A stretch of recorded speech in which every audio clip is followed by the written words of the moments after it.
Autoline Live from the North American International Auto Show is brought to you by our signature sponsors, Chrysler, Dodge, Fiat, Jeep, and Ram. And also by Audi, Truth in Engineering. Bosch, the number of clean diesel models in North America will double by 2014. Bosch Clean Diesel. Good, clean, fun. And by Bridgestone. Your journey, our passion.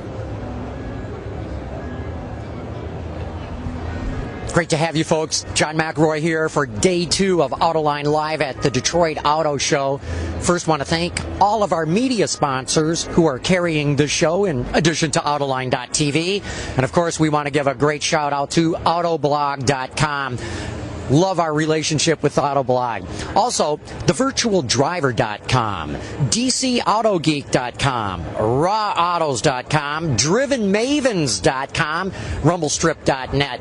Shout out to the folks in our chat room that are helping us. Josh Lewis, DC Auto Geek, Miradart, and Scotty in Cleveland. Also, a special shout out to Matt Rock from Chrysler IT, because he's the one who really helped us, especially yesterday, in doing all the interviews that we did.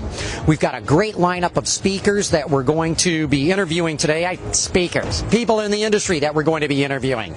Starting off with Bill Kuger, the Vice Chairman of Nissan's America. We'll be talking with Michael Martini from Bridgestone, Saad Shabab, the President and CEO of the Chrysler brand, Lars Ulrich from Bosch, Max Wolf, the head of design at Lincoln. Wait till you see the MKZ. Probably you've seen it, but we get to talk with the designer about it. Jeff Conrad from Acura. Man, did you see the NSX? Big news about that. We'll be getting into that with him. John Mendel, the executive vice president of American Honda, and Don Esmond, the senior vice president from Toyota Motor Sales. We got a great show, but first, we got to get to our first commercial break. Sit tight. We'll be back and talking with Bill Kuger in just a minute.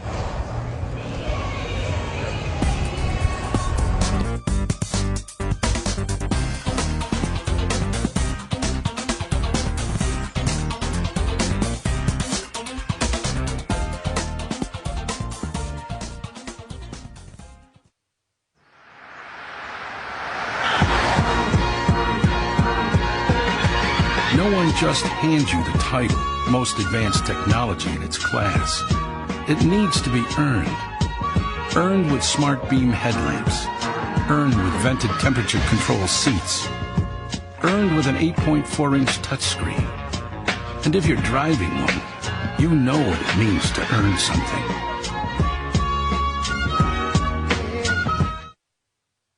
Fix it or find a new job, all right? I got it. I'm sorry. These people, huh? You know, I found that anger is the enemy of instruction. You don't know the egos that I have to deal with. You're probably right. Thank you. Whoever you are. I'm pretty sure that was Bill Jackson. He's quite famous. 1 million championships, triangle offense innovator. The Audi A8, named Best Large Luxury Sedan. Nice wheels, Zen Master. Thank you. They say that with great power comes great responsibility. Well, when you own a Durango, you'll have tons of power, enough to tow up to 7,400 pounds. So owning a Durango means you now have the responsibility to go dirt biking, ATVing, motorcycling, boating, jet skiing, and show a Ford Explorer a thing or two about what it means to have best-in-class towing. The SUV is back.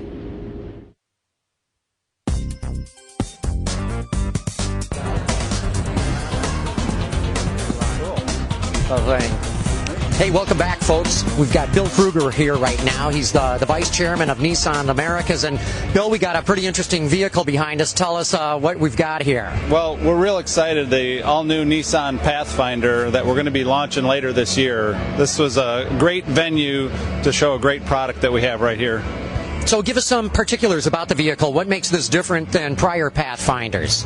Well, the current generation Pathfinder is a body-on-frame, so we went with a unibody, which we're going to get a lot better fuel economy, about 25% more fuel economy. We've really redesigned the interior for much greater ergonomics, and I think the exterior styling really shows that it's still an SUV, but it's going to be more comfort, and it's going to be available this fall in our showrooms.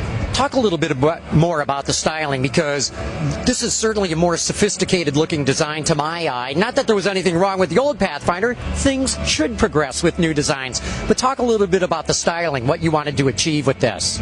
Well, really, it's a sister product to our Infinity JX. Both of those products are going to be produced in our Smyrna, Tennessee facility. And we're really proud to have both these vehicles be styled. They're much more, I think, they show a stronger design, a more flowing, moving design with each of them that I think is going to be really resonate with the public.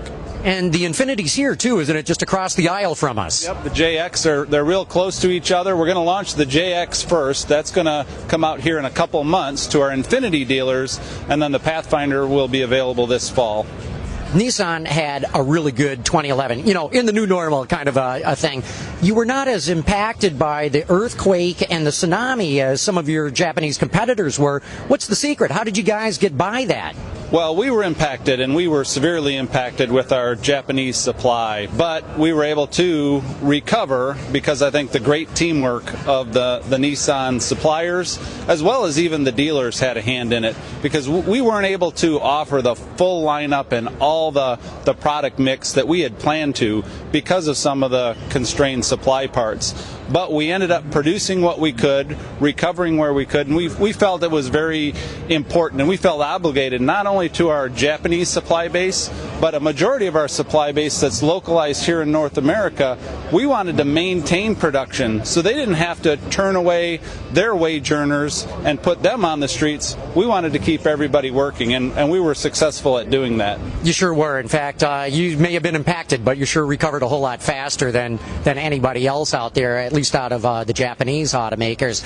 So 2012, you must be really geeked, because if you didn't have what you needed last year and still ended up pretty well, you must be very excited about 2012. Yeah, we're very excited about 2012, and we're excited to be back here in Detroit at the auto show. But 2011 gave us 8.2% market share. That was record market share for the Nissan here, Nissan brand here in the U.S. We set market share records really in multiple countries here in the Americas. Mexico had 24.8% market share, and we grew to 3.6% market share down in Brazil, where we're just starting to take off. So 2012, we're looking forward to it, and whatever crisis gets thrown at us, we feel like we're going to be able to be strong. Well, I believe you, only because of the way that you recovered from everything else that happened last year.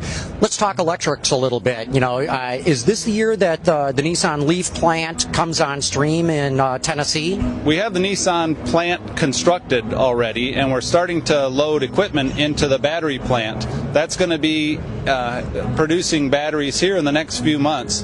Then they'll go through a lot of trials and testing, and we'll be making batteries later this fall as we localize the Nissan Leaf during the winter time. So this is the year that we will have the battery plant up and running in Tennessee, as well as be producing the all-electric, zero-emission Nissan Leaf. Well, are you concerned, though? I mean, in the sense that neither the Leaf nor the Volt hit their sales targets for 2011. Does that make you a little bit queasy about what the real demand for electrics might be? I don't know that we know the real demand yet. We've been supply constrained with the Nissan Leaf, partly due to the problems we had in Japan with the earthquake and the tsunami, but we sold close to 10,000 units. Probably as of today we've hit the 10,000 unit mark, and that's pretty good for a first year of sale of such a breakthrough technology. And I have confidence going forward that as we roll it out to the rest of the U.S., we really started out with about 7 states. We're up to about 30 states, so we won't have it fully launched within the U.S. until the next year, when we're ready with the local supply. And you're showing another electric vehicle here, too, that I don't think I've seen before. Maybe it's been at other shows, but tell us what this little electric van is all about. Yeah, that's our NV200. That's our concept, the eNV200, which really shares a lot of that battery technology, that electric motor technology that we have in the Nissan Leaf. And this is a concept product that, as we can electrify a small commercial van like this is similar. It'll be like a brother other vehicle to the New York taxi cab, which is our NV200. So it shares a lot of that same styling, the same roominess, and I think it's going to be a great product for us. We'll launch the production version of the internal combustion engine of this vehicle later this year as well. Well, I love in the electric version, this light blue is the same color that you guys showed the Leaf originally at the auto show with, and I think especially with the way the headlights are designed, it does tie in with the Leaf. Yeah, this is definitely a complementary product and a branch of the Leaf product line that we're going to continue to roll out as we go forward. We're down to the end here. Anything that I'm missing about talking of Nissan that you'd like to cover? It's a great place to work, and we've got a great team, so I'm sure proud to help lead the organization. Bill, thanks for your time at the auto show here. Really a pleasure talking with you and interesting stuff that you've got here. All right, thank you. Okay. Appreciate it. Take care. Okay, folks, now we're going to go try to find Michael Martini from Bridgestone. Come on with me. We're going to look at the cars along the way as we do.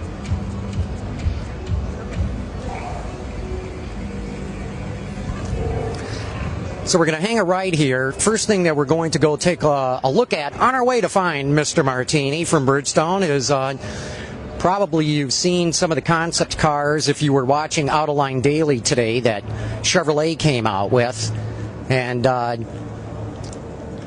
very interesting of why they're showing these kinds of cars. Hey, here's Mark again. Hey, come on over here. Yeah. Hey, how are you? He wanted to say hello. Yeah. Hi, how are you, man? We're doing really good. We're going out live. So, Good, excellent. What's the most exciting thing here that GM is doing in your mind? ATS, Cadillac. Why the ATS? Because you've got the Encore, you've got some terrific concept cars here too. Yeah, but you don't have a half an hour for me to tell you through that. So, but for me, that's this is planting the flag for the ATS for a car that Cadillac has never done. So for me, the mass efficiency, the engine, the range that we have, and most importantly, the steering and the vehicle dynamics are very exciting to me personally. So. And I got to tell you, because I've been harping on you guys for your mass efficiency. I know. So yeah, you go take a look under the hood. We got aluminum shock towers. We've got magnesium engine mounts. We've got high strength steel throughout the car. The architecture is new from the ground up. I'm proud of our engineers. Good. You heard it from Mark Royce, the man himself. Mark, thanks so much. Good seeing you, man. Good. Yeah. Okay. Yeah. Okay. And let's take a quick look by this concept car here. This white one's pretty cool. That is the true front-wheel drive built off the Cruise platform. So pretty neat. Now, we covered it in Autoline Daily this morning if you saw it.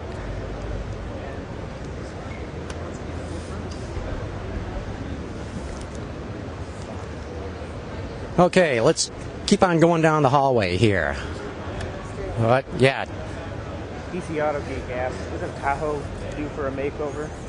Yeah, DC Auto Geek is asking if the Tahoe is due for a makeover, and it sure is. And but they haven't announced anything here yet. So hard to say what's going to happen. Norm, follow me over here because this is kind of a cool concept car. It's called the Mi-Ray. Looks like My-Ray or Mi-Ray, but this is a concept car that was done by GM's design studio in South Korea. It was actually first shown at the Seoul, Korea auto show, but they've got it out here too. Kind of cool. I mean, if they needed something to go under the Corvette, this could be the kind of car, but folks, it's just a concept. I don't see anything like this really going into production. But it's cool that they have it out here at the auto show. Lots of eye candy on the floor here, and that's one of the cool things that's been going on. Okay, let's as we continue our quest to find Michael Martini, we got to take a short jaunt past the Buick Encore. This is a baby version of the Buick Enclave, and though they have a lot of similar styling cues, The twos are. Oh, hey, wait a minute. Here we got another friend of ours, Ed Welburn. Ed, how you doing? Great. It's good to see you, John. You got a lot going at the show. Concept cars, production cars. Yes. I mean, this is the absolute busiest we have ever been at GM Design with all of our brands. You know, you saw the 2 Chevy concepts. I did. Now, tell us a little bit. Why are you doing those concepts? Because the youth market is so important, and we need to get a better understanding of what they're looking for in a vehicle. That's what it's all about. So you've got one that's a rear drive, the Code. Which one do you prefer? You know, there's elements to Ed just asked me, which ones do I prefer? Yeah. You know, I'd have a hard time choosing. Maybe I'd go with the True. Yeah. Well, yeah, it's been evenly divided. At one time I thought it was the over 35 crowd that was interested in True. And then when you get, you know, it seems like if you're around 25 or younger, then you obviously went with the 130R. But yeah, it's been back and forth. I haven't picked one, and I picked the sketches that led to the designs. But since then, it's just like wow, what do you do? But it's been a fun show. That's been great. Encore's been. Yeah, we're just about to bring everybody to see the Encore. Yeah, because it's on the leading edge of a new trend, of a real premium small SUV, and Buick's on the leading edge of a trend, which I think is cool. And then your thoughts on the ATS? Well, on the ATS, you know, I love the car, but I think the big thing is now when you look around at the whole family of Cadillacs between ATS, CTS, CTS Coupe, SRX, XTS, and Escalade, it's the most complete family that Cadillac has had since 1969. That says a lot. That says a whole lot. You're getting there. And there's more to come. Ed Welburn, thanks so much, man. Always great to run into you. Yeah, that's cool. Okay. Take care. We got to run. Back to work. Okay, come on. Let's take a quick look at the Encore. Watch your step there, Norm. It's so easy to trip on anything. There's carpet remnants and wires and sloping ramps and all kinds of things. I don't know how well you're going to be able to see this car, Norm, but it definitely is a Buick. And it's a very tall vehicle. Even though it's short, it's tall, and as a result, you've got really good seating position and headroom inside the vehicle. I did take a chance to slip in there earlier this morning, and there's a reasonable amount of luggage room in the rear. So even though it's short, like I said, it's tall, and that's what allows you to really package a vehicle well. And as you just heard Ed Welburn say, this is the sweet spot of the market. These compact crossovers it's just part of a segment that's just been selling like crazy. So as you can see, decent amount of room back there for luggage space, even though overall the vehicle is quite short. And I'm guessing, because I don't have all the info in front of me right now, that this will be on sale later this year. Jeff C. wonders if you know if the Encore has all-wheel drive as an option. Okay, yeah. And who was that? Jeff C. wanted to know if the Encore offers all-wheel drive. I don't know. Like I said, they just pulled the wraps off this, and I was doing some other work, so I was not able to attend the press conference and get all the details on this thing. So sorry, Jeff. I don't have a good answer for you. Maybe if we run into somebody from Buick here in a second, we can get an answer, but right now I don't know. Okay, come on. We continue in our quest to find Mr. Martini.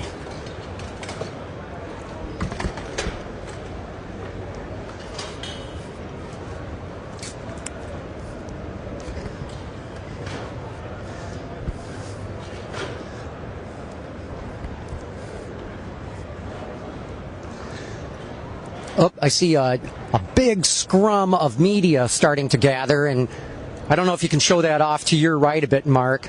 But in any case, probably in the middle there is Secretary of Energy Stephen Chu, who is at the show.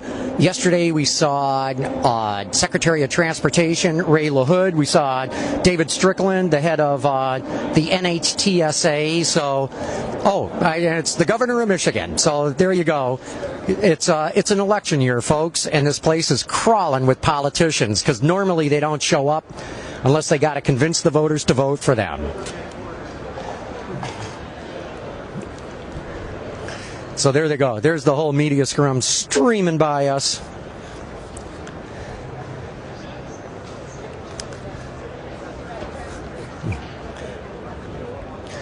And there we go. Wait. First, a real quick look right here. We showed it to you on Autoline Daily this morning, but there's the Cadillac ATS. You just heard Ed Welburn talking about it, and you heard Mark Royce, the head of GM North America, say for him this is the most important car that GM is unveiling at the show. Very significant. And here we go, folks. We have found him. Mr. Martini. Michael, how you doing? McElroy, how are you? I'm doing really good. I bet you're a little busy, too. Oh, I'm busy, but, I live for this. Right. I live this. So how are things going at Bridgestone? I mean...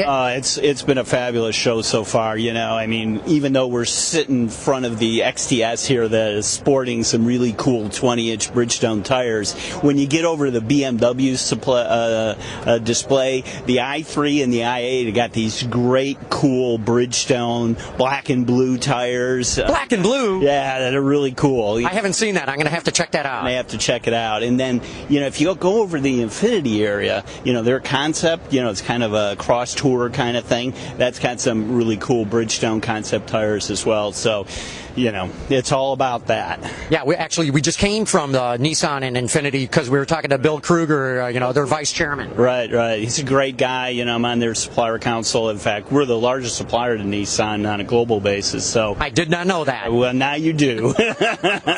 So, highlights of the show, anything really pop for you besides this beautiful Cadillac that has your tires on it? Yeah, it's amazing the turnaround at Cadillac. Since we're here, I decided that, this would be a good place for us to talk. We're expecting to be on the ATS, and certainly on the XTS, the most high-level fitment is the 20-inch tire that is our product, so we're pretty happy about it. And, we've had the exclusive fitment on the Escalade for a number of years now, so we've got a great partnership with these guys, and we just got to keep it going. Okay, if anybody were to come to the show, what would you tell them you must see? Oh, wow, that's really tough. It is. I admit, I'm putting you on the spot. Right, to be honest with you, I think all the displays have really improved this year. I've never seen the show actually look this good, period. You look down here and you see the Chevy badge, in the cutouts. I think Audi did an unbelievable job with their display. And I don't know, have you had a chance to do that Ford where you go up in the ceiling and they do their up in the cloud.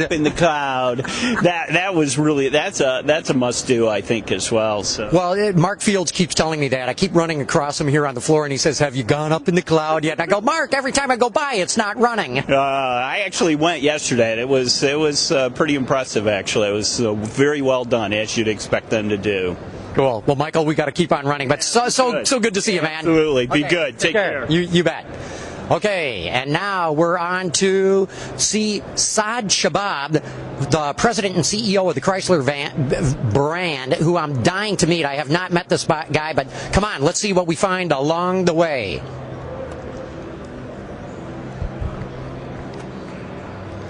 Oh, and there's a lot. Look, we're going by Lexus right now. They have got a sports car. Oh, wait, they did.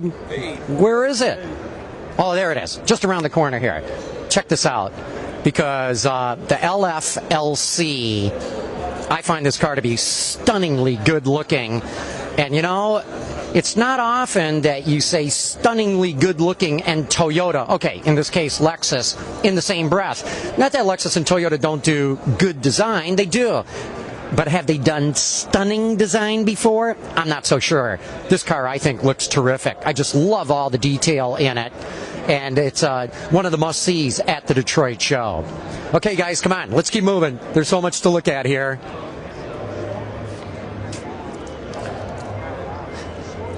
And here we're looking at Coda, a California startup company making electric cars. I find them very interesting because the car that they've got is essentially like a, what is that, like a 1999 Mitsubishi Lancer or something like that. Yeah, it's not a Corolla. I think it's an old Mitsubishi model. So they buy these from some company that makes them in China. They bring them to the U.S. They also import the battery from China, but then they add, I think it's their own motor and their own electronics. And I don't know if these guys will make it or not, but it's kind of interesting how they're doing it, because it's got to be no investment for them since they're buying that car from China and the battery. So there you go, Coda. Okay, now we're into the Volvo stand, and they don't have anything really new to show except for this plug-in concept version of the XC60. That's the white one that you got to take a look at, Norm. And that's one of the trends that we're seeing at the show is more plug-ins coming to the market. Volvo says that this is just a concept, but I'd say it's a pretty sure thing that they're going to do something like this. If only because fuel economy legislation and CO2 legislation in California is going to force automakers to be doing a whole lot more plug-ins. The question is, will the public buy them? We'll have to see. Okay, Mr. Cameraman, come along with me. Because now we have to look for Saad Shabab from Chrysler. And they've got a wild-looking minivan concept here that shocked me when I saw it. In fact, well, there's two reasons why it shocked me. One is just the way it looks, and you'll see it in a minute here, people. But the other thing is, I don't think there was any announcement about this. All they did was drop it on the floor of the show, and I don't think there was any press conference or anything like that. But this is it. This is it. This is what they're calling the 700C. You know about the Chrysler 200 and the Chrysler 300. Well, they're calling this one the 700. And look at that sliding door. Look at the window on it in particular. It's just such a weird shape. I mean, it's different. Oh, here we go. John, how you doing? Klaus Busse here from Chrysler Design. So tell us, where was this vehicle designed? Was this done in the U.S. or was this done in Italy? No, this was done in the U.S., John. And what's the idea behind something like this? It's just so different as a minivan. Yeah, and we want to test the waters a little bit with this different design. We want to see, this could be a potential new minivan, and we want to see what the public's reaction is going to be.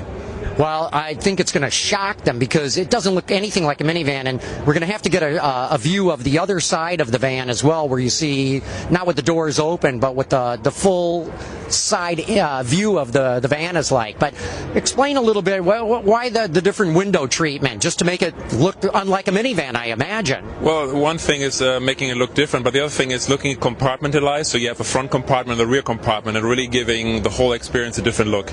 Mm-hmm. And to me, there's almost some launch feel to the design of the vehicle. Was there any thought given to making it look like it could fit in with the Lancia line? Well, as you know, whatever is Chrysler here in the U.S. is Lancia in Europe, so we pay attention to making them compatible for both brands. So if you see Lancia in here, that's a good thing. Okay. That's great. Klaus, we got to run to the next interview, but so good to run into you. What do you do, Saad Shahab? Saad, so much a pleasure for me to meet you because I don't know you, and I got to get to know you, and now our audience gets to know you too. So thank you so much. I appreciate it. So before becoming the president and CEO of the Chrysler brand, what were you doing? Advertising for the group.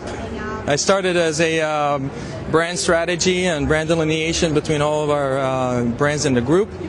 And then started working in advertising for the group, and now this job. So it's been a crazy ride, but exciting at the same time. It's got to be exciting because president and CEO of the brand, that's an enormous responsibility. It's a lot of weight. It's something completely unexpected from where I'm at today, but I couldn't be more thankful for what's happened in my life, and It's an honor. It's a huge pressure to continue this momentum that's been built for the brand. Okay, we just were talking to Klaus Bussi a little bit about the design of this Chrysler 700C, but from your vantage point, what are you doing with this minivan? This is so intriguing. And I just walked the show yesterday and came across it. I don't think there was any press conference or formal announcement about this. No. One thing is, obviously, Chrysler has always been the leader in design, guts, and daring to come up with new ideas. We've invented this segment, and now we demonstrate that we can take it further into the future and looking at what the next trends could be, what younger folks today, when they have a family in the future, what would they be looking for trends in designs and needs and requirements. This is our newest Swiss Army knife, if you like, on wheels. So we want to get the expression and the feedback from the customers, from you guys, to tell us, hey, is this something crazy? Is this something that's wonderful? It's in the right direction, and take notes and go back and continue drawing on the board. So if the public really likes this design, when might something like this show up? Well, it's actually, we're looking at it now. We're looking at what's next for Town and Country. As you've heard from Sergio Marchionne, that Chrysler will be the only minivan in the group. And so we have to look at that right now and see what's next for us. So as soon as we decide that this is the next iteration of the Town and Country is in place, this is a possibility. I don't know. We'll see. But obviously it's something that our designers dream up to reinvent ourselves and not just continue to be evolutionary and look into the past. We got to look at the future. So what else are you going to be doing for 2012? You had the redesign of the 200 and the 300, a full year of that last year. Anything new coming for 2012? Oh, we're looking at continuing to come with surprises with 300. 300, as you know, we just launched a luxury edition 300, which is an 8-speed uber luxury, I call it. It's mixed with all the exotic materials like Poltrona Fro leather, the 8-speed transmission of ZF that's only available on Rolls-Royce, and now we bridged that exotic. That's Chrysler's job. We bridged the exotic to mainstream. So it's an American thing. We got to keep it attainable, but with no compromise to the consumer at 31 mpg with best in class. We're very proud of that car, so we're going to continue to build that momentum on that car. There's a few things and surprises to come very soon on that car as well. Surprises in terms of what? New model trims or what? Yes, okay. New model trims on the car. We have great concepts that we're working on right now, so we're working very hard and very quick. I mean, 300, as you know, it's the most accessorized vehicle ever. A lot of people like the 300 because it's their soapbox, that they can use it as a canvas and make it their own. And so now we're looking at that kind of strategy and saying, what can we bring to the consumer to say, here's a car for you with the Beast system, if you like music, and if you're into ultimate luxury and no compromise on comfort and technology, here is a luxury edition. If you like performance and listening to the exhaust sound, we have the SRT. So there's more and more of that going to come from 300, as it's always been. The 200 is the same thing, by the way. 200, we have an introduction of this beautiful car as a 200 Super S. It's part of the S model lineup. We're introducing it in 2012. It's a partnership that we have with Mopar that has a cool kit around that you can order from the manufacturer to come like this. It's finished. The hyper black wheels, the different valance on the back with the new exhaust system that we have. We have a new suspension and also a lowered suspension, and it's got a little bit more performance into it. So I think with the excitement that we have and the good reception that we have, especially in the LA area, by the way, there's been a great reception on the 200S, especially from younger consumers, which is bringing us a lot of those folks into our showrooms, that they're asking for more of this. So this is a little bit of a Detroit gesture again from 200. So we'll see where this takes us. We got a question from the chat room here, too. Let's see, is this for Shab? Yeah. Okay. Will we see a Chrysler luxury sports coupe, Saab? They're never say never. We are working every day on what can we surprise folks with. This is one idea that we've come up with now, and we are working on drawing boards for a sort of a hatch. I call it a sort of a hatch that Sergio did. That is a super sporty, cool looking vehicle. In the C-size vehicle. It's kind of an entry-level vehicle. It's very sporty looking. We're looking at a new iteration of 200 in the near future, and we're going to continue. We call this a 700C. There's a lot of room between 300 and 700 still, so look forward to that. Real good. Si, we've got to wrap it up. Well, pleasure for me to meet you, and I'm glad that our viewers could come along and meet you as well. I love it. Thank you so much, very much. Okay. Real good, folks. Okay, now we're off to find Lars Ulrich from Bosch, and I know he's out here someplace. So, and we'll see what other cars that we run across here, too, because there's a lot of good things that are here. Oh, yeah, and let's talk about the Maserati Kubang that's on display here. This, folks, as you probably know, is built off the Jeep Grand Cherokee. It's going to be made at the Jeep plant in Detroit on Jefferson Avenue. And I think they've done a really good job of designing something that doesn't look like a Jeep Grand Cherokee or a Dodge Durango, for that matter, even though it's off the same platform that they are. So kudos to them for being able to pull this off. And for anybody in Detroit, it's pretty cool to know that Maseratis will be made here. So come on along. And there he is. I see the man himself. Lars, good seeing you. As always. You as well. Yeah. How are you? I'm doing terrific. Perfect. Yeah. Good show. Good show. I mean, Detroit is really on the comeback side, so on the upper hand, so to speak. Finally, after 3 years of being in hell, things are really looking bright. It's certainly coming back.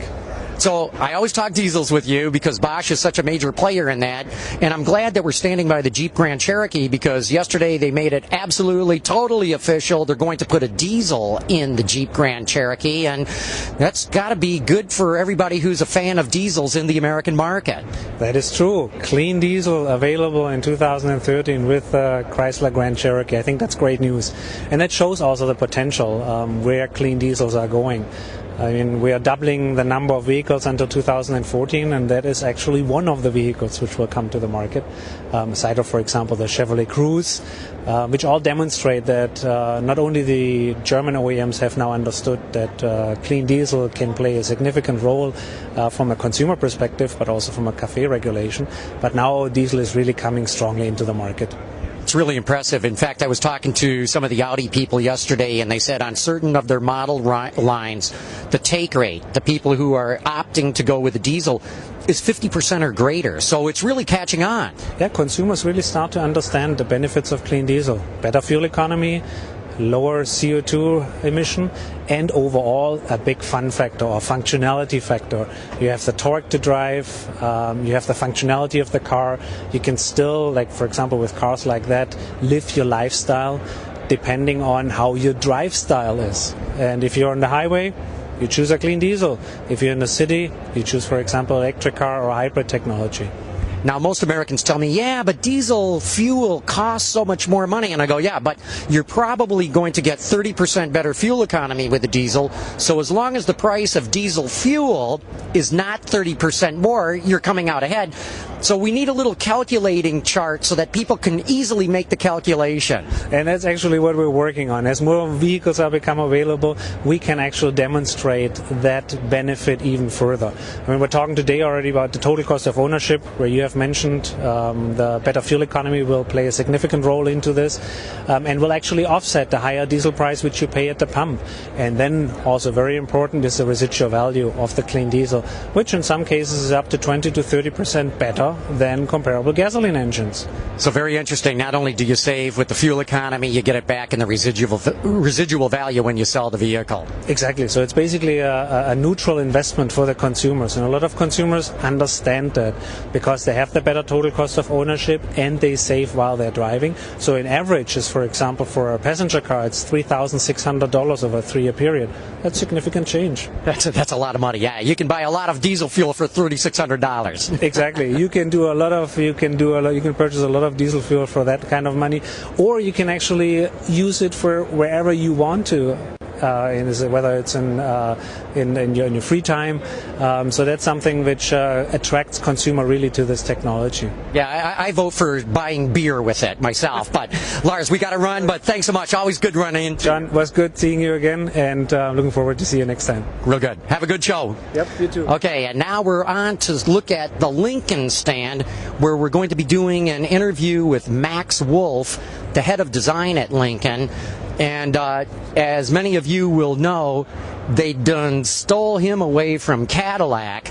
So there's some real intramural sports going on between those two teams. But come on, let's see who we run into and what kind of other cars we see on the way, because it's not a big hike, but we got a bit of a walk before we get to Max Wolf.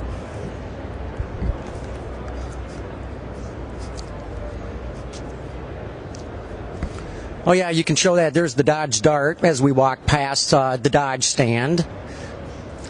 Super important car for them. Any of you familiar with the Alfa Romeo lineup will know that the Dodge Dart is really an Alfa Romeo Giulietta, although significantly changed. I think it's longer and wider and obviously quite a bit different. But the bones of the vehicle, the structure there, is really a Giulietta.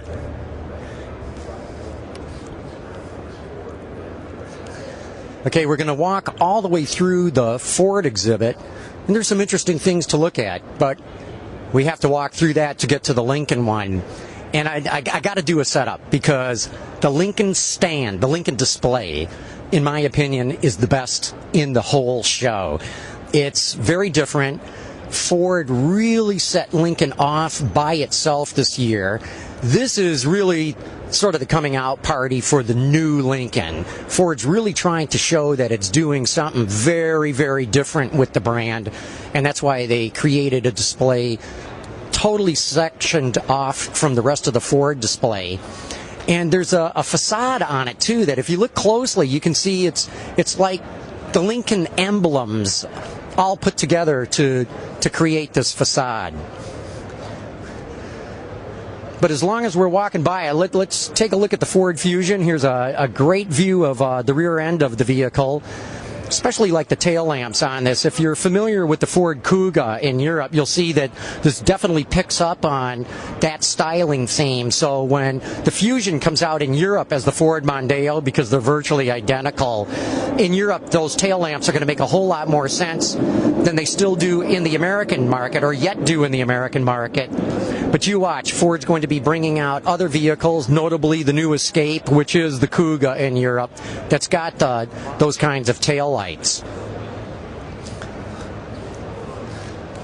Here we've got the C-Max, that, as you know, is only going to be sold as a hybrid version. In my opinion, this is really Ford going after the Toyota Prius with a silhouette that's very unique. You can only get this as a hybrid.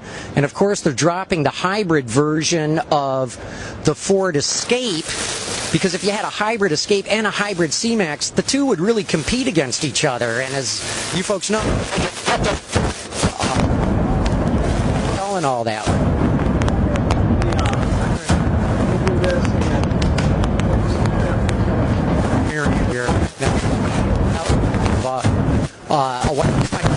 We got to show everybody sitting in this thing. This is what we were talking about earlier, of going up in the cloud. And here's people about to go up in the cloud.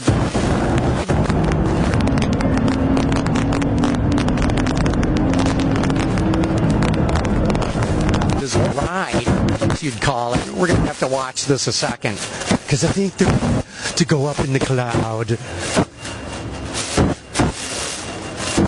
There they go. People look worried. They don't look happy. Well, we'll come back to the cloud at some point. See this facade. problem. Okay. See if with Mike. Any better, Norm? Bad. Hold on a second. We're running into a microphone problem. Oh, we are? Yeah. Any better?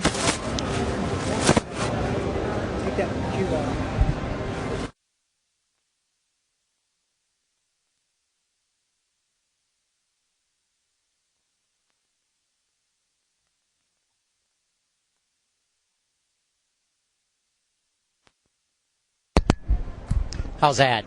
Okay, yeah. When in doubt, go hardwire. And it's Bob Ritzinger. How the heck are you? Model Week magazine, yeah.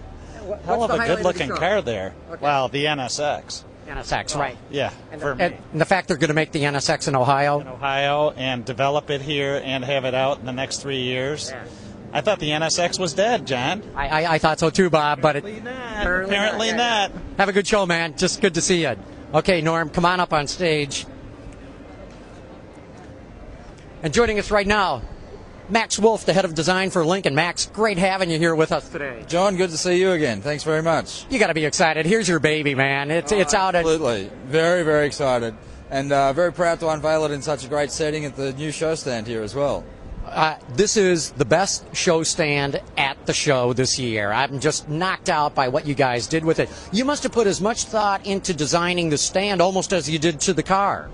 Well, luckily for me, I was responsible a lot more for the car than I was for the stand. We worked with a great group of people, both within the Ford Motor Company and Lincoln, obviously, and also with a company called Imagination, who did a lot of work on the stand. But our team was fully focused on the car that you see here, the MKZ Concept. Well, you're calling it a concept, and I'm going, what's concept about it? Maybe the headlights, but the rest of it looks awfully production ready. Door handles, John. It's got no door handles. Well, I see two little buttons hidden in the chrome that I guess if I touched those, if I had the key fob, it would pop the doors open. That would pop the doors open, yes. But yes, it's a very strong indication of a production model to come. So, just overall, what did you set out to achieve from a styling standpoint with this car? You came from Cadillac to Lincoln. They said, okay, man, we got to change this brand around. What was your thought as you approached this car? Well, the whole team, the whole design team really approached this car with this idea of the transformation of Lincoln, right? We wanted a product to sort of embody everything that we're trying to do with Lincoln from a brand perspective, from a customer experience perspective, and so that's really what we've got here. It's a dramatic departure from today's Lincoln in terms of silhouette, in terms of proportion and vehicle stance, accented by, obviously a significant enhancement or progression of the front end, still with the split wing graphic, the grille and the lamps sort of connected, but now with a much more horizontal motif, sort of draws your eye around the rest of the vehicle. And then interior and exterior, just exquisite attention to detail. The metal pedestal that holds up the mirror there, the exhaust tips in the rear of the vehicle, and then once you get inside the car, obviously the material choices, the hand-stitched 4 seats inside the car, the perforated leather. I don't know if you've had a chance to have a look at that yet, but this sort of graduated perforation is fantastic. Use of technology, right? The shiftless transmission, the electronic shift transmission, has enabled the design team to really free up a lot of space in the center console area, which they've used not only for a beautiful piece of unexpected sculpture there, but it sort of helps create a little bit more of that light and airy feeling that we're looking for on the interior as well. Great. Hey, we've got a question from one of our viewers here. He says, what's the goal of the new design theme? I think you might have touched on some of that. But no, I think I just answered that, didn't I? I think that was your question too. That's right. The goal is really from a product perspective to help with the repositioning of Lincoln. We had a lot of fun doing the car. We're very, very proud of the car. The whole team's put a lot of work into it. So, what I loved about it too, as we talked about earlier, is this does not look like a Ford with some Lincoln badges on it. This looks totally unique to the brand, and that you got to feel really good about accomplishing that. Well, absolutely, and that's all the future Lincolns going forward will be completely differentiated from their Ford counterparts. from an interior styling and exterior styling perspective, as well as obviously we're looking at, again, use of technologies through the vehicles to differentiate also the driving experience of the Lincoln vehicles from Ford. And that's not to say that the Fords are not great cars either. I mean, the new Fusion is fantastic, but our customer is different, the expectation is different, therefore the product and the experience need to be different. And what I find interesting is that you've created a totally unique standalone Lincoln design studio, and you have 180 designers and engineers working on that? Well, we have around about 180. It sort of fluctuates a little bit depending on workload, but we've got one design team now, and we've within the product development center here in Dearborn at Ford. We've taken over one of the studios there, which has enough space for me to be able to house my exterior team and interior team in the one sort of location, and that's now the dedicated creative space for Lincoln Design. And that's another indication, in my opinion, of how Ford is really starting to set Lincoln on its own path. And how seriously the company is taking this. Lincoln's gone through a few revivals in the past, but I think this one, with all the emphasis that the whole team is putting on Lincoln, is really set to make some headway. So is this indicative of the subsequent designs that are going to come along, or are they going to differ from the look that we see here? Well, John, we don't really like to talk about future product all that much. That's why I'm asking you. There are elements of this car that you will see on future products, absolutely. Yep. Real good. Well, Maxwell, thanks so much for taking the time with us today. You got a beautiful car here in a beautiful stand. I can't wait to see what else you've got up your sleeve there for Lincoln. Thanks, John. The whole team's very, very proud of it. Thank you. Cool, man. Thanks again. Take care. Yeah. Okay. Now we're going to go from the Lincoln stand off to Acura, where we'll be talking with Jeff Conrad, the Vice President and General Manager of Acura. Okay, so bear with us, folks. We're going to try to go back to wireless and see if it works.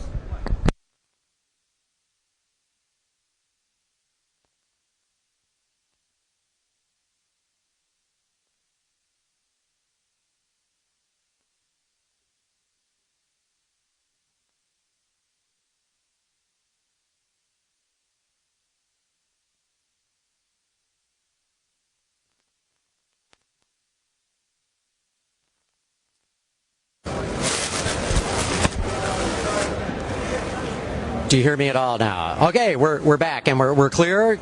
Okay, folks, we're back to being wireless, which gives me a little bit more flexibility trying to interview people. Well, let's get out of the and yep. Somehow they have a lot of electromagnetic interference here.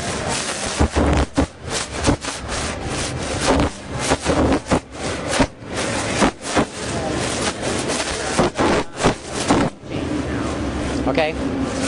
But can anyone hear me? Okay. Let's just get out of here. Okay. And just as we get out of the electromagnetic interference, we've got to do a quick tape change that's just going to take about a minute.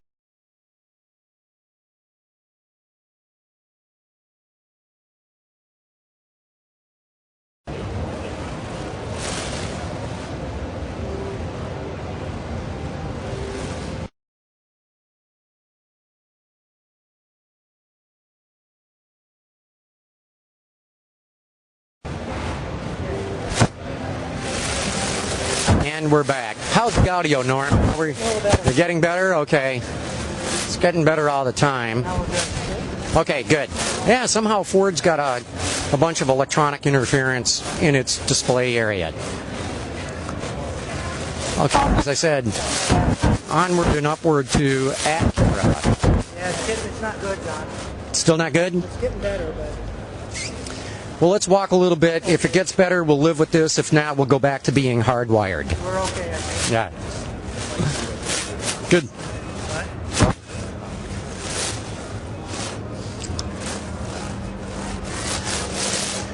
This is kind of interesting. Everybody here. Sheldon. Okay, let's switch the audio.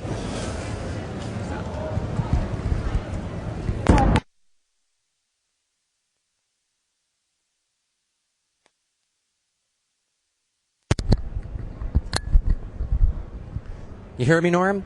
Okay, we're back to hardwired.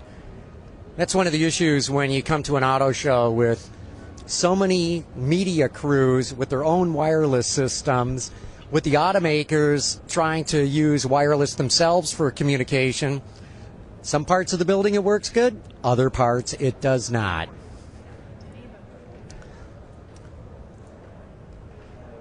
Here, Mazda doesn't have anything new, but they do have a really cool top to a Miata. It's just a concept. It's just for show, but I love the look of this thing.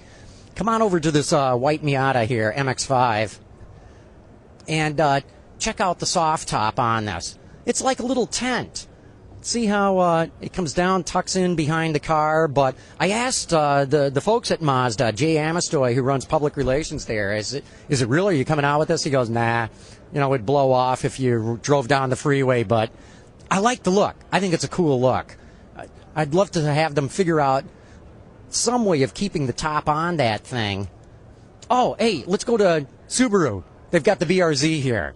Just in case anybody hasn't seen that, we'll swing by that on our way to Acura.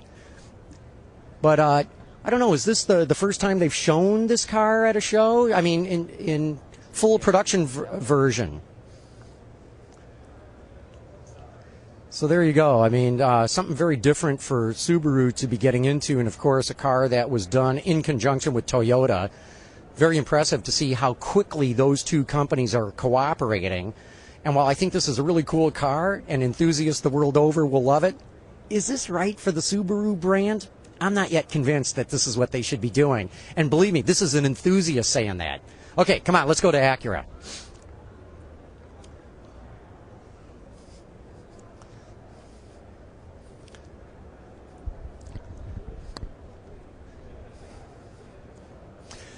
Still a busy day at the auto show, though not as zany as yesterday was. They've got a lot of very important reveals that have been taking place this morning, but the whole show is calming down a little bit right now. I think Tuesday afternoon will not really have any major press conferences, but you can be sure the media is going to be doing a lot of interviews. The photographers are back shooting the cars, once the crowds go away. And same with the video crews, too. It's finally everyone's chance to get a clean shot of the vehicles and have interviews with the executives that aren't as hectic as they might otherwise be. And here he is, Jeff Conrad. Hello, John. How are you doing? It's great seeing you here. Good to see you. And it's to be here. Oh, I'm so pleased because the NSX, what a bombshell that you guys dropped yesterday. Tell us a bit about this car and where you're building it and all that. Well, this NSX concept, the big news is we're going to build it in America, and we're going to build it in Ohio. It's going to be developed and produced here in Ohio, so it's going to be fantastic. This is really a showcase for our automotive technology. It's going to feature a lot of technology that will combine, give us performance with efficiency through the new sport hybrid, super handling, and all-wheel drive system. Well, I think it's awesome that the car is going to be built in Ohio. I mean, that to me was the big bombshell. I mean, not only just bringing back the NSX, but building it in the U.S. That's totally unexpected. Well, I think it was unexpected, and when we made the announcement at the debut of the Detroit Auto Show, there was really a murmur that came across the audience. I think it was one of shock that they just didn't expect it. I was shocked. Hey, we've got some questions from some of our viewers right here. Let's get some of them. Okay, the ILX. Let's go take a look at the ILX before we get to this question, because we should show the viewers what this car is all about before we start asking, questions from the chat room. Okay. But tell us about the ILX. Well, the ILX is a new entry sedan for us, entry-level luxury sedan. And, you look at the luxury market, and within the market itself, 10% of the market is luxury. But there's about 80% of the people that aspire to luxury. And for us, this is an entry portal for their aspiration to allow them to buy luxury. We want to fill that void. And I especially like the front-end styling on this car. Clearly, this must be signaling a new look for the front end of Acura. Well, I think it bears the signature front end of Acura. We introduced this signature look a few years ago. Just like anything that comes out, we've modified it, we've continued to refine it, and it's now making its appearance on other models. Okay, so now that we've shown the audience the ILX, let's get to the first question that we had, which is, will the ILX compete against the 3 Series BMW and Cadillac's new ATS? Well, while the question may be that, the reality is we didn't produce the car as a direct competitor for those. We produced it, as I said earlier, as an entry portal for people that aspire to luxury. Now, that said, we do think this is a worthy competitor to people who are looking at that class of automobile. Without a doubt, we think people will look at this and they'll say, this meets my needs. Cool. Okay. Will the rest of the world get the new NSX as an Acura or as a Honda? In the markets where we sell Acura throughout the world, it will be badged as an Acura. Where there are some markets that Acura hasn't yet come to that market and they want that vehicle, it may in fact be badged as a Honda. Okay, good. Manual or in the NSX or dual clutch? I don't believe we've gone on record saying exactly what the specifications are going to be, so I'm not privileged to go and talk to you right now. Okay, I'm not going to try and pry that out of you. Okay. Not just yet. With Infiniti and Lexus now playing in Europe, can we expect Acura to do the same? We don't have any plans in the near future to go to Europe, but as you know, we have a very independent-minded company, and those various regions of our company, they're the ones that tend to say we want Acura now, and so we're waiting for them to pull. We don't push. Okay, my question now, not the chat room. Your outlook for 2012, and what do you really want to concentrate on doing with Acura? We have a very specific target. We want to sell 180,000 vehicles in 2012. And now that we have fully recovered from the disasters that we faced in production disruption last year, we are poised to go and make that happen. The combination of our existing products and having the production, the availability of those, with these new entrants of the ILX and the RDX, we're going to get there. And the ILX will come out when? The ILX will be out this spring.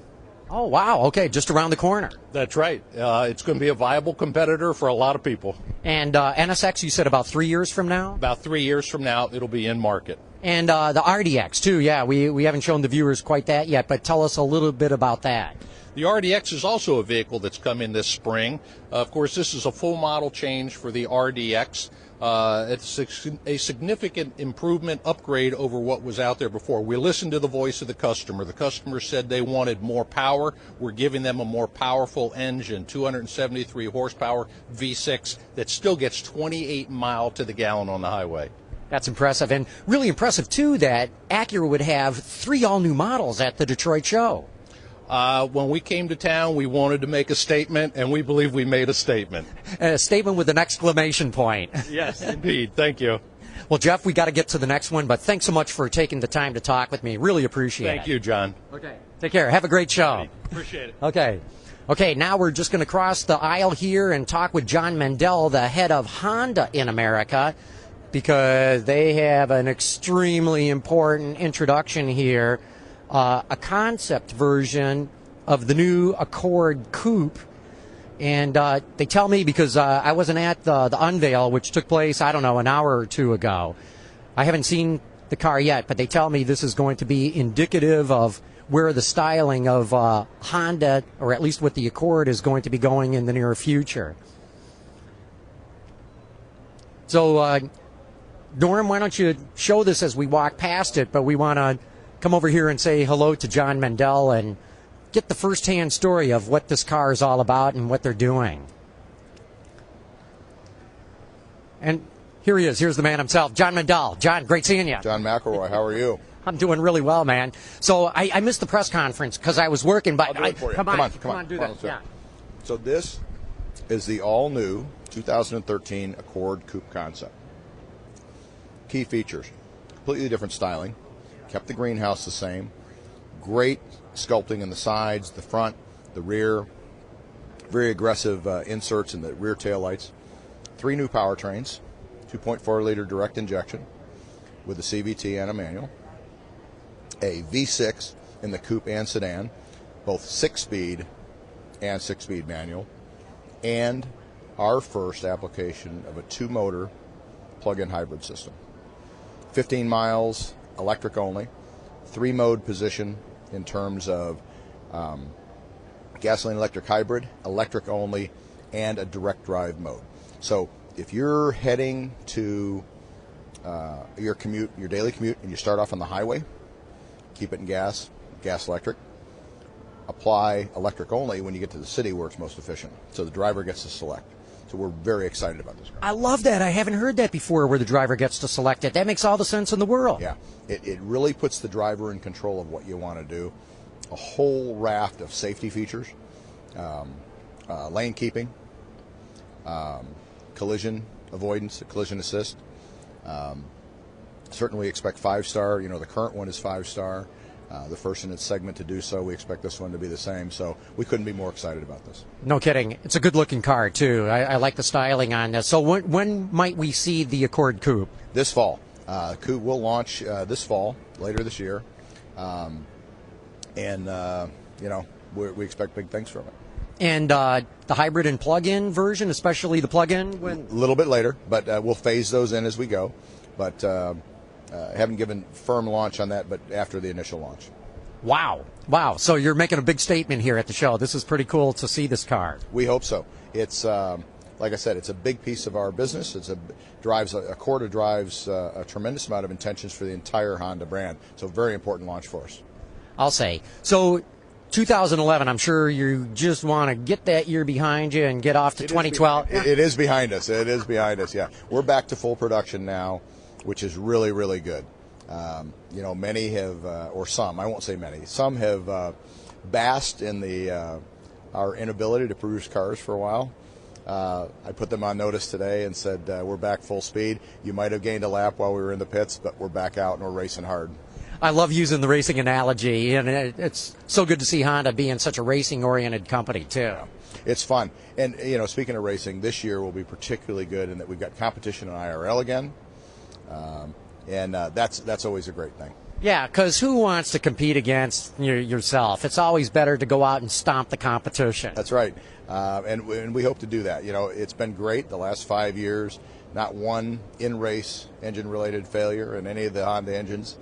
We've logged probably a couple million miles at race speed, but now we get to take that to the competition. So we've learned a lot, and you know, we always say we race to learn and we race to win. So we've learned a lot. It's a good way to do it. Anything else we're missing here? New stuff at Honda that you should point out? You know, we just launched the CR-V, December 15th. It went on sale. Rave reviews. It's a great vehicle. Very excited about that. You know, that's a vehicle that is one of our core products now. 250,000 of those a year. It's getting up in the territory and approaching where Civic is and Accord is, and we had refreshed Pilot this last fall. You know, in spite of all the production delays, we were able to continue the product onslaught in terms of keeping those new products coming to market, although it reduced production capacity. So we're pretty excited. We're very excited about 2012. That's good to hear, and congratulations on the new Accord Coupe, because that's pretty awesome. Thanks. So I think we've got to run to the next one, but okay. John Mundell, thanks so much, man. Great talking with you. Great seeing you. Happy 2012. Yeah. Thanks. Okay, and now follow along here. Norm, we're going to go find Don Esmond at Toyota and see what the latest is there, and let's see what we see along the way and who we might run into as well.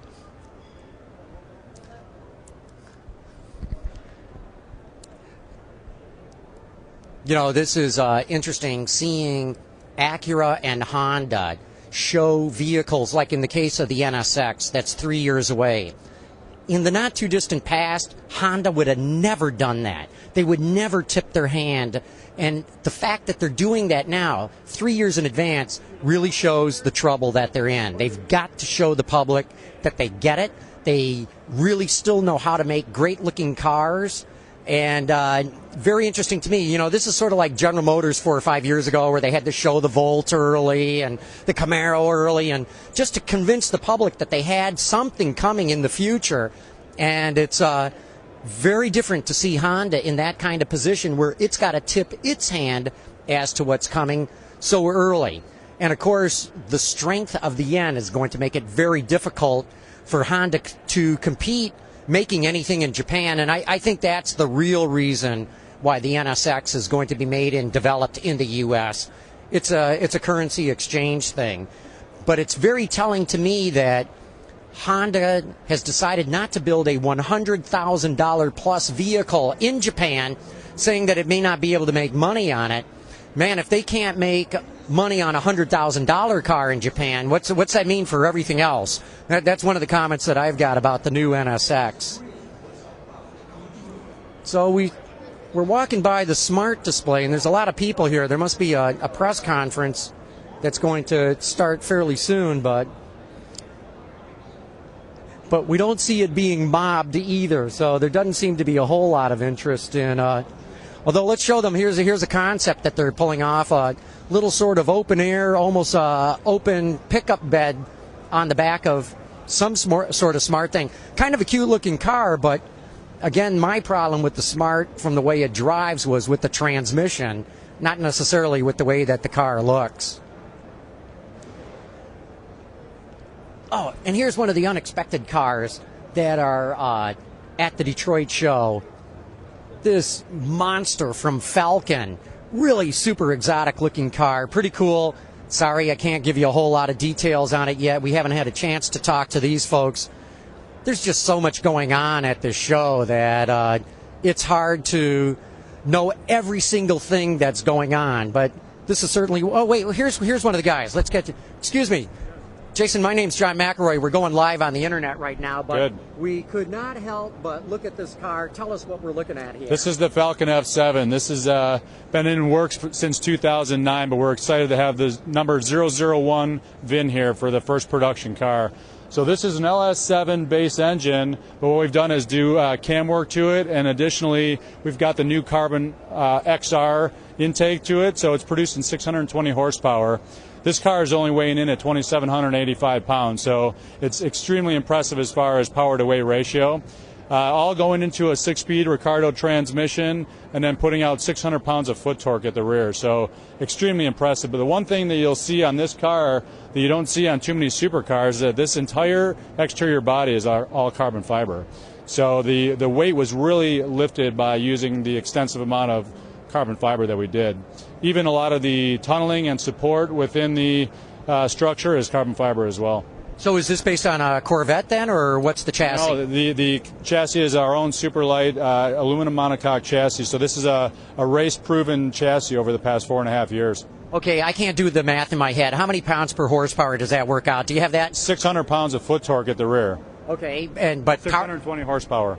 And what's the power to weight? How many pounds per horsepower? Yeah, I don't have the ratio. We actually I haven't calculated it out either. But 2,785 pounds is extremely impressive. Let's just say this is really fast. It's very fast, and not just fast straight line. Our lateral Gs are 1.3, so it's pretty impressive as far as side lateral. I mean, the suspension is a billet suspension. We've got the extremely wide tires on the vehicle. Actually, Anthony Maganoli has done our professional driving for us, and he's done professional driving for many other cars, and he's extremely impressed with this. He actually wants the ability to take it out on the Lap of America this year in May. So. Lap of America, Zowie. Okay, so where's it made? What's it cost? It's actually made here in Holly, Michigan.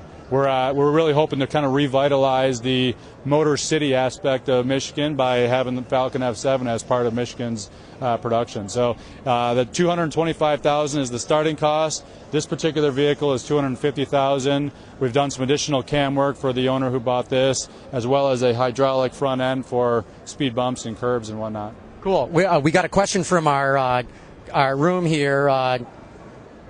Mid-engine or front? Oh, mid-engine or front? Mid-engine. You can kind of see it right through the back two seats there. The carbon XR intake of the engine sticks right out behind the two seats, so extremely impressive.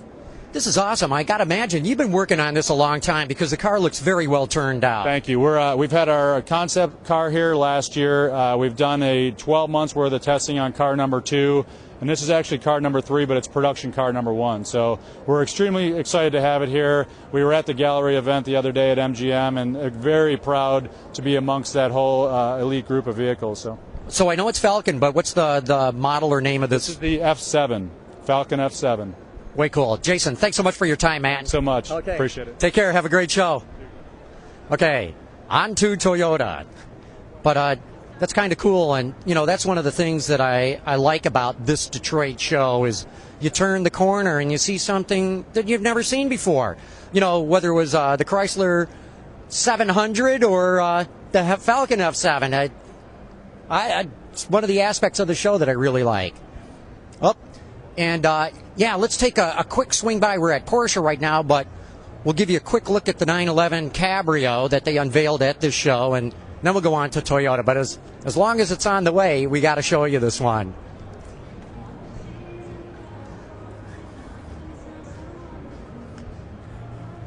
And what I like is pretty well integrated Cabrio top.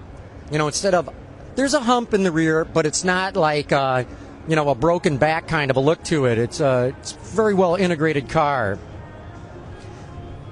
And this is the big news that Porsche has at this year's Detroit show is bringing the Cabrio here. And for the Detroit show, that's pretty important because Porsche had dropped out for a couple of years, so it's good to see them back. Okay, on to Toyota and our quest to find Mr. Esmond.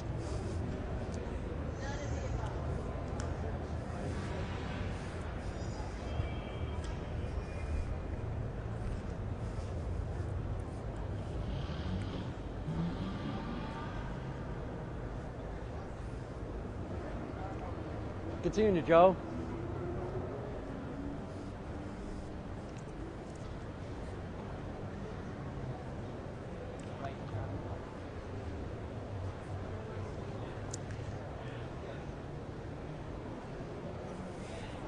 Sure. I'm stopping here because someone's taking my picture. You got it? Okay, take care, man. There, a little bit of my ego showing through. I have to stop for someone to take my picture. Oh, hey, let's just do this real quick. Turn around. This is kind of interesting. This is one of the expansions that they did to Kobo. Where you're looking right now used to be a cinder block wall. They blew all that out. They've added a little bit more display space. So you see Denso, the big Japanese supplier, ZF, the German one, and some other stuff here. Just a little glimpse of the expansion that's going on at the Detroit show. But now, we're at Toyota finally. So, Norm, come on this way, and let's go find Don Esmond. Because they've got a couple of really important intros that they've had at this show. And we want Don to tell us what it's all about. And I'm looking around, and I don't see him yet, but I know he's got to be here someplace.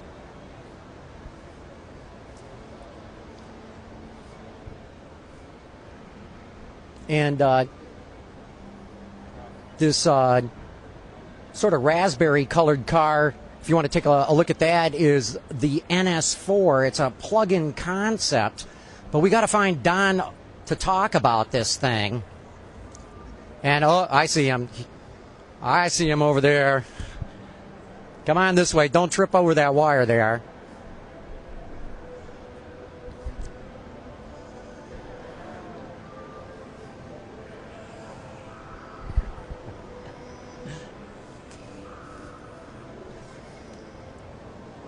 And here he is, folks. Yeah.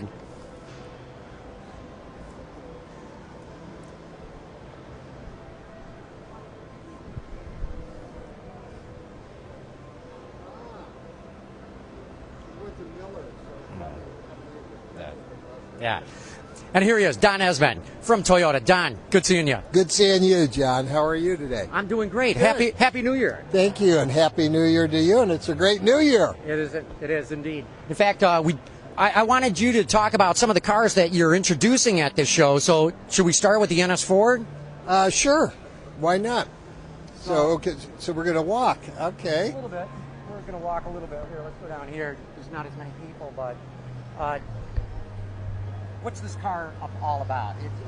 It's a concept, right? So you've got this plug-in concept, and 10 years ago, John, we, if you remember, I introduced the Prius here at Cobo Hall. And it was kind of a lonely trip because there were only two hybrids, ourselves and Insight, and you walk around today, lots of hybrids. So I think Prius really established itself as a mainstream technology, and we're excited about that. And this is probably our next step. So short term, we introduced the rest of our Prius family, the Prius C today, and we did the V in the fall, and the Prius plug-in. And this is kind of a future, another plug-in hybrid.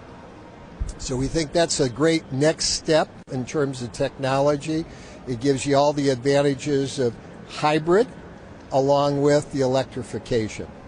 So you have kind of the best of both worlds. I mean, you can use it on the electric mode and still take a overnight trip someplace without having to stop to charge it up.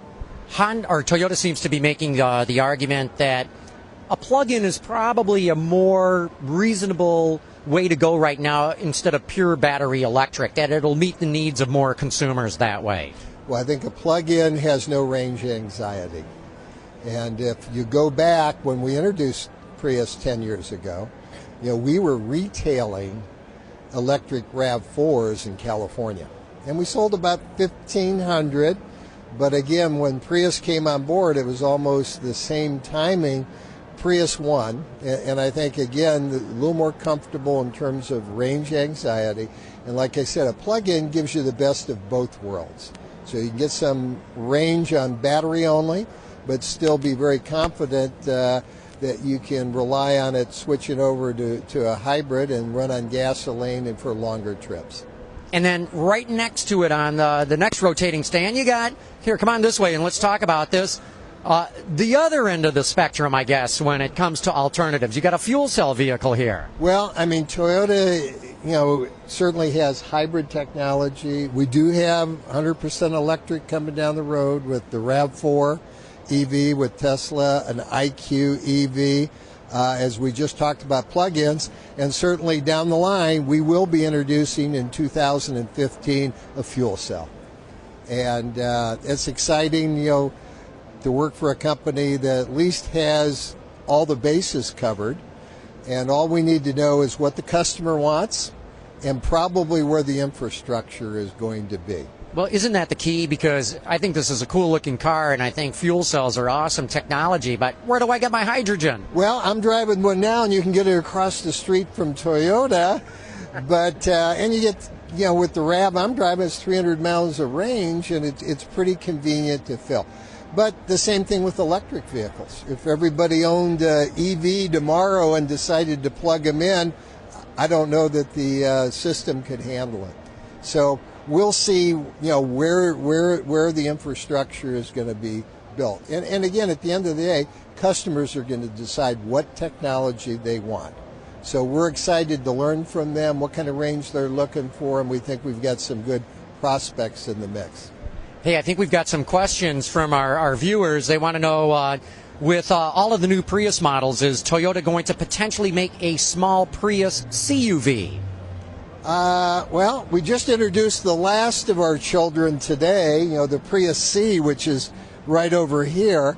So we'll just take it a step at a time. I think we're very comfortable with the Prius V that we just introduced, which gives more room, which our customers were asking for. The C, which is a little smaller, a lot more maneuverability, great fuel economy, and should be a lot more affordable, about $19,000 starting price. So right now we'll just kind of wait and see. Okay, let's talk a little bit about Toyota and sales, because you guys had a blowout month with the Camry in December. You sold, I think it was 32,000 units was the number, and you must have been keeping your powder dry. We know you had all kinds of production disruptions, but 32,000 Camrys is a big number these days. Well, you need ammunition. And unfortunately, as an ex-Marine, you know all about ammunition. That's right. So with the, unfortunately, with the disaster and the tsunami and earthquake, we lost a couple months of production, and we're real proud of not only Toyota but the Japanese people, all the suppliers, how quickly they The good news is we're back to full speed, 100% production right now in North America. We're almost up to speed with dealer stock, but December was a great month, 178,000 plus units, Toyota and Lexus, 14.3% market share which is where we were just going into the tsunami, and we're looking for a great year this year. We think market's going to grow by at least another 1 million pieces. And on the Toyota side, we've got 19 new products that we're going to be introducing. So that's like one every 19 days. And so we're looking forward to getting maybe our share back and a little bit more than our fair share of that 1 million unit increase in the industry. But I think the exciting thing is, if you look at last year, John, it appeared to me with the pent-up demand, truck buyers came to the market first. So even December is 55% truck, 45% car. But I think a truck buyer, if you think about it, is more of a need buyer. So there is a lot of aging inventory out there. A truck buyer needs this product for work, needs it to pull the boat. They came to market first. I think what we'll see this next year is the car side coming back. So I think we'll end up maybe 51% cars overall for the industry, maybe 49% truck. But with all the great products we have as we walk around, what we're encouraged with, it's going to entice a lot of people to come back in the market and do some shopping. And we think we've got great entries to compete for that business. Don, I love hearing you talk. I got a big grin on my face. You're so optimistic. This looks good. It's exciting for 2012. I believe it. I think everybody does. This is we just need a little break. But if you think about it, it's the oldest 10.6 years is the average car. That was back in the previous Bush administration when these folks were buying cars. So I think as we look forward, population is growing, and I think it's very bright for our industry. Real good. Don, thanks so much. Really appreciate the time. You bet. Okay. Thank you. Have a great show. Yeah, we'll do. Okay. Okay, folks, we're going to take a quick commercial break. I'll be back in just a couple of minutes.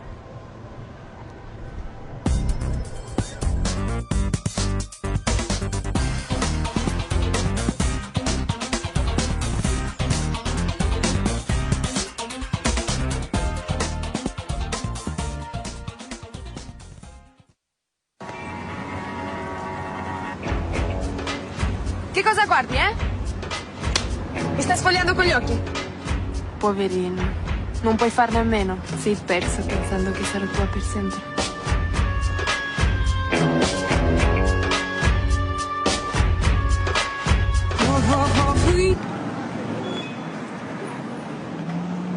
The Fiat 500 Abarth.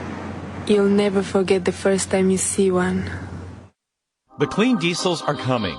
The number of clean diesel light vehicle models offered to North Americans will double by 2014. When given the choice, 1 in 3 customers choose clean diesel over gasoline engines. Why? Because of lower total cost of ownership, recouping premium costs in less than 18 months, longer range and better fuel mileage, lower CO2 emissions. Clean diesel, good, economical, functional. Bosch, invented for life. At Bridgestone, we are highly passionate about tire performance.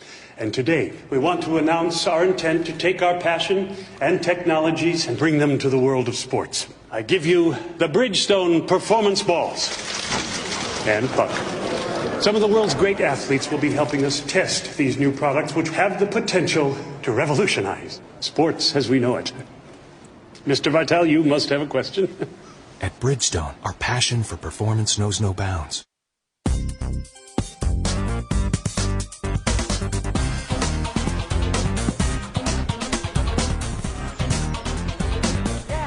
Right.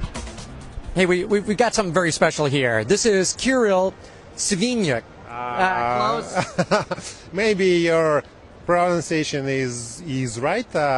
Kirill Sivinyuk. Sivinyuk. Yes, Okay. I got a little bit closer. But what I'm intrigued about this guy is he's from Russia. From Siberia? Yes. From the city Novosibirsk. This city is 2,000 miles from Moscow to the west. Yes. And this city is the third in Russia, and it is the main city in our region, in Siberia. See, folks, we have a hard time getting people to come from California to Detroit in the middle of January. It's no problem getting somebody from Siberia to come to Detroit in the middle of January. Yes, because at first we had a very big car trip around America from Detroit. The start of this trip was 16th of December. We took a car and go to Portland, San Francisco, Los Angeles, Grand Canyon, Albuquerque, Texas, New Orleans, and return to Detroit. That's fantastic. It's great to have you here. So, what's your impression of the show? I think that the main impression, my personal main impression, is that this Camry, like a pace car for racing, because in my mind, Camry is like a hippo. Absolutely no sporty, and this car this is Daytona 500. I know this is one of the most favorite American racing. Yes. And the Camry, like a pace car. Well, it doesn't only surprise Russians, it surprises Americans too. And your overall impression of the show, Kirill, what do you think? This is my first visit in Detroit, in the Detroit Auto Show. And I think that I have no special impression. And it seems to me that I can't explain my impression in general, because every company, every exhibition, maybe is nice, give impression for me in many sides. Yes, for example, BMW, big screen without roof, or it's fantastic. Maybe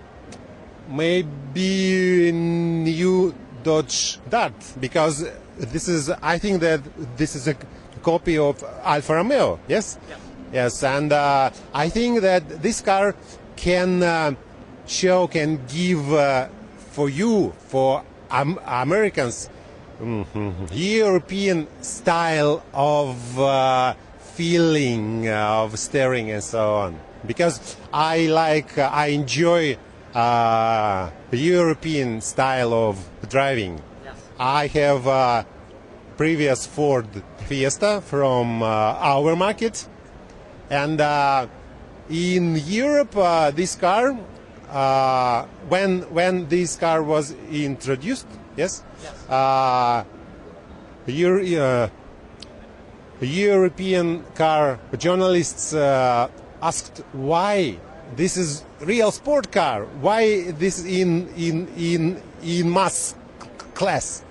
So I enjoy this car, and I think that you can feel this impression because you have the next generation of Ford Fiesta in your market, and you can feel what I can feel.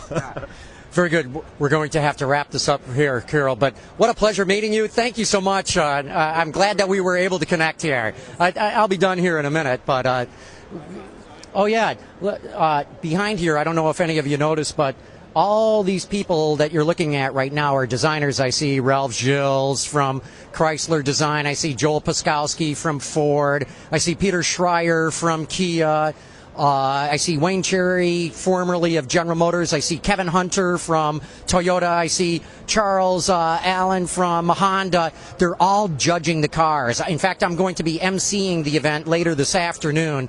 They all walk through, and I think there's about 24 of these designers, and they're going to make their award for the best production car and the best concept car that made their world debuts at the Detroit Auto Show. But just to give you a taste of everything that's going on here today, we're going to wrap up this. Thanks so much for having joined us. I want to give a shout out again to our media partners who were covering the show: Autoblog, thevirtualdriver.com, DC Auto Geek, Raw Autos, Driven Mavens, and Rumblestrip at rumblestrip.net. Another shout out to the folks in the chat room, Josh Lewis, DC Auto Geek, Miradart, Scotty in Cleveland, and again, special thanks to Matt Rock at Chrysler, their IT guy, who made all of this possible for us, because of course he stumbled over saying Chrysler was our signature sponsor. Thanks. I hope you enjoyed this live webcast from the 2012 Detroit Auto Show. For me, John McElroy, it's over and out. Autoline Live from the North American International Auto Show is brought to you by our signature sponsors, Chrysler, Dodge, Fiat, Jeep, and Ram. And also by Audi, Truth in Engineering. Bosch, the number of clean diesel models in North America will double by 2014. Bosch Clean Diesel. Good, clean, fun. And by Bridgestone. Your journey, our passion.